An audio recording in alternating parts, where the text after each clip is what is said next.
এই যে বন্ধুরা, ডিমটাকে আমি একটা নতুন আইটেম হচ্ছে, সেটা হচ্ছে বাঁধাকপির রোল। বাঁধাকপির রোলের জন্যে আমি বাঁধাকপিগুলো পাতা গোটা গোটা পাতাকে আমি সেদ্ধ করে নিয়েছি। এই যে গোটা গোটা পাতা, এই যে দেখা গোটা পাতাটা, এই যে গোটা গোটা পাতাগুলোকে আমি সেদ্ধ করে নিয়েছি।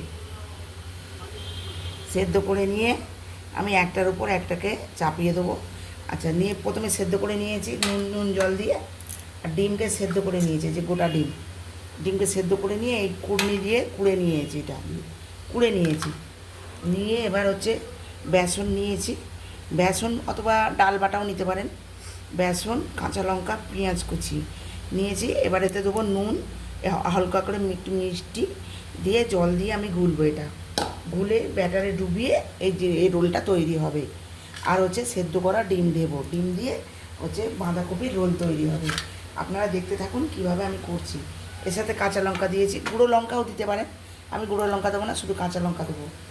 দিয়ে এবার আমি রেডি করছি, আপনারা দেখতে থাকুন। আমি বেসনটা গুলবো, দেখুন। এবার আমি তৈরি করবার সময় সমস্ত জিনিস আপনাদের দেখিয়ে দেবো। সঙ্গে থাকুন, সাথে থাকুন, দেখতে থাকুন।